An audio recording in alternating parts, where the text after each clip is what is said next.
안녕하세요. 반갑습니다.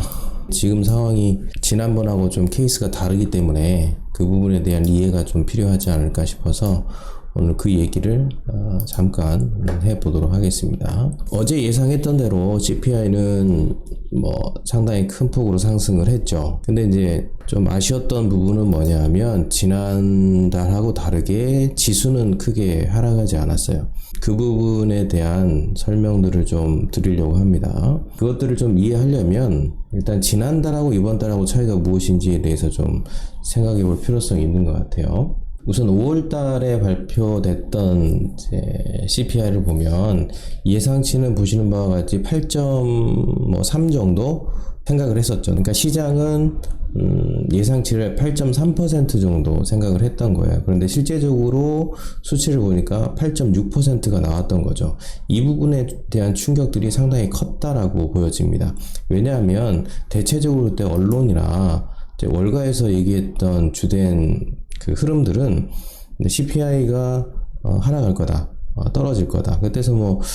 그때도 저희 팀원분들 중에서도 저한테 질문을 했던 분들이 계시는데 이번에 어떻게 될 것 같습니까? 대다수는 하락할 거라고 하는데요. 그때 저는 이제 상승할 거라고 생각했기 때문에 저희들은 매수를 하지 않았거든요. 스탑하고 멈추고 있었었는데 아니나 다를까 시장에서는 큰 충격을 받았었죠. 차트로 좀 보면 그 당시 시간으로 보면 이제 저점 대비 한 20-30% 정도, 거의 한 25% 정도 되고요. 그 흐름 안에서 이제 하락이 나왔었죠. 그 시점이 제가 알기로는 6월 10일 요 시점인 걸로 알고 있습니다. 이번 달에도 그랬고 지난달에도 그랬지만 목요일, 그러니까 6월 9일이죠. 그리고 6월 8일 이미 이틀 동안에 시장에서는 CPI에 대한 두려움들을 선반영하고 있었다라고 할 만큼의 움직임들이 있었고, 실제적으로 방금 제가 앞전에 설명드린 것처럼 이제 하락할 것인지 상승할 것인지는 몰랐으나 시장은 대체적으로 CPI가 좀 떨어질 거다라는 기대치와 다르게 이제 CPI가 크게 상승하다 보니 한 8% 정도의 하락이 나왔고, 그 다음 날에도 역시 11% 정도의 하락이 나왔었습니다.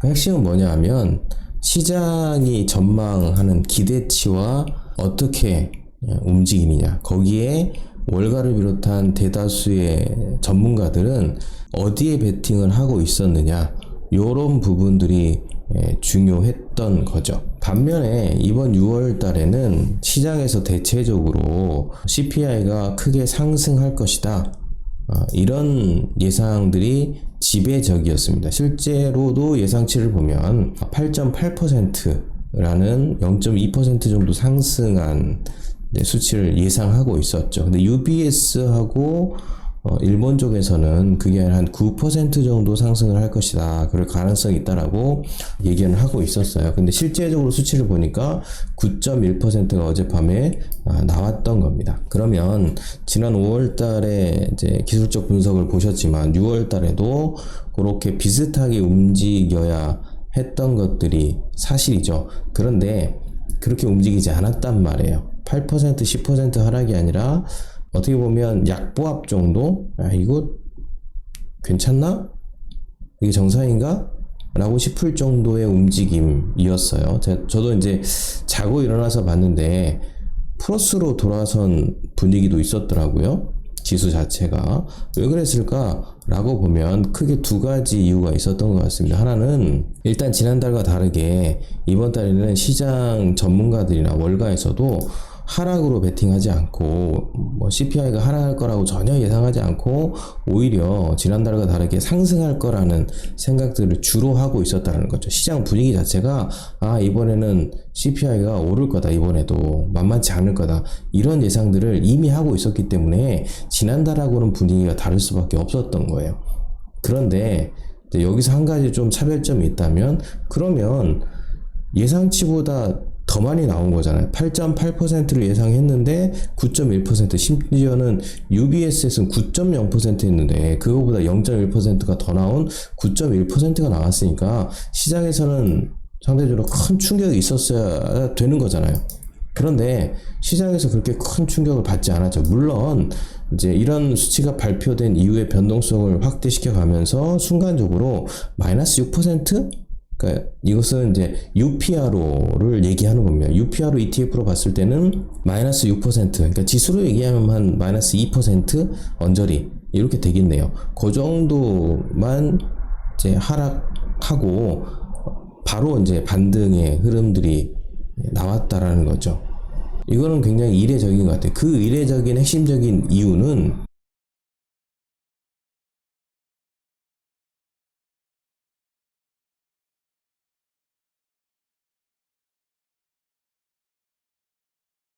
바이든 효과라고 저는 보고 있습니다. 바이든이 인터뷰를 했어요. 미 물가 9.1% 급등한 건 마음에 안 든다. 한마디로 얘기하면 받아들이기 어려울 정도로 굉장히 높고 이 통계치는 구닥다리다. 옛날 방식이다. 이거는 합리적이지 않다. 노동부의 발표에 대해서 리저너블하게 받아들일 수 없다. 수용할 수 없다라고 불만을 표출했단 말이에요. 대통령의 이런 입김들은 굉장히 중요하잖아요. 시장에서. 바이든의 입장에서 봤을 때는 지금 11월에 중간선거도 앞두고 있는데 이런 방어적인 기조를 유지하는 것은 제가 볼 때는 응당 당연한 현상이라고 보는데 뭐라고 얘기했느냐. 유류, 밀, 요런 이제 그 대표적인 물가 체감 품목을 봤을 때는 6월 중순 이후에 현재까지 그러니까 7월 중순이잖아요. 중순 그 한 달 사이를 봤을 때는 하락세가 이어져 가고 있고 인플레이션이 완만하게 이제 가고 있는데 그런 것들을 봤을 때 단순히 6월 수치만을 내놓는 것은 현실의 왜곡이다. 라고 얘기하는 거예요. 그러면서 뭐라고 했느냐. 오늘 보고서에서 중요한 것은 경제학자들이 연간 근원 인플레라고 부르는 게 3개월 연속 하락했다라는 거예요. 그 수치를 본다면 9.1%는 마음에 안 든다라는 거죠. 그러니까 연간 근원 인플레 비율이 6% 아래로 떨어진 것은 작년 이후 처음이라는 거죠. 그런 관점에서 봤을 때는 내심 우리는 지금 인플레이션을 잘 방어하고 있다? 이제 하락의 움직임이 보이고 있다? 이런 얘기들을 하고 있는 거죠. 이거는 이제 정치적인 언어라고 볼 수밖에 없어요. 그러니까 당연히 시장에서는 이 부분에 대해서 자극을 받을 수밖에 없어요. 그러면서 제가 볼 때는 이제 심리적인 움직임들이 있는 거니까 시장의 변화가 나타난 것이 아닌가.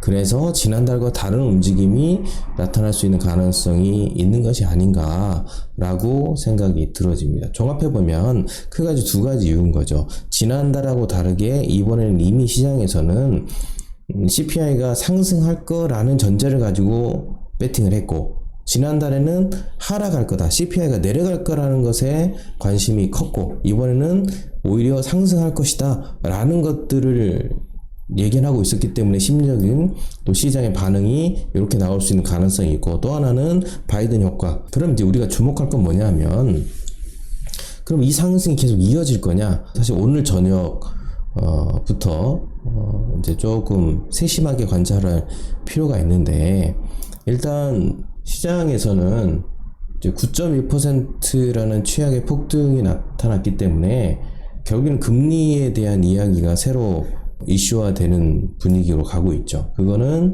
이제 자이언트 스텝보다 더 큰 놈이 온다라는 거예요.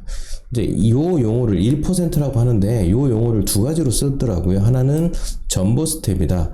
하나는 그레이트 스텝이다. 뭐 이렇게 이제 정의를 하는 것 같은데 뭐 전보가 됐든 그레이트가 됐든 상관없이 시장의 흐름이 자이언트 스텝보다 더 큰 1%에 대해서 이제 점점 관심이 커져 가고 있다. 이번 달 금리 인상 발표가 아마 마지막 주 목요일일 거예요. 제가 알기로는 28일 정도. 그 기간까지 상당한 시간이 남아 있어요. 날짜로 얘기하면 14일. 주수로 얘기하면 뭐 2주가 될까요? 그 정도 이제 시간인데 그 시간 사이에 전체적인 언론과 여론의 분위기가 어떻게 가느냐가 굉장히 중요한데 일단 조심스러운 생각 중에 하나는 어쨌든 어제는 상승은 하지 않았지만 지수 자체가 어떻게 보면 이제 약보합 정도 선방한 거죠. 굉장히 선방한 거예요. 그럼에도 불구하고 이제 우리가 주목해 봐야 될 건 뭐냐면 이 사이 가운데 시장의 어떤 현실 자각 타이밍이 어떻게 나타나느냐. 자각 현상이 나타날 수 있어요.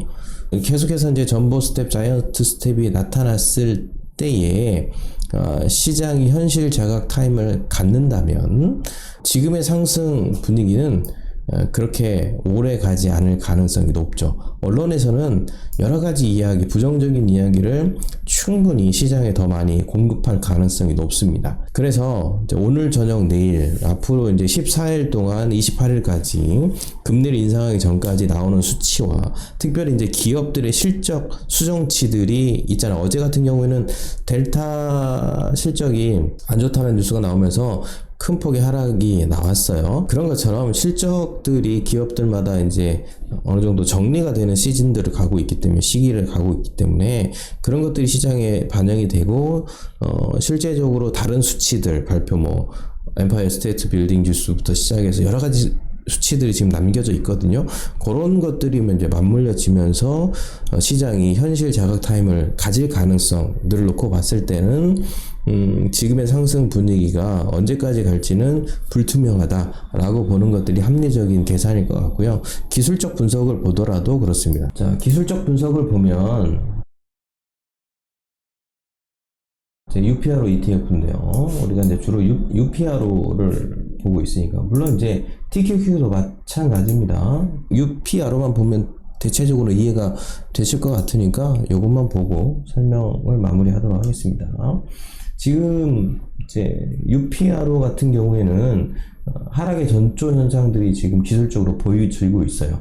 정확하게 얘기하면 어젯밤에 여기 음봉으로 나오고 좀 밀렸으면 명확하게 이제 하락이다.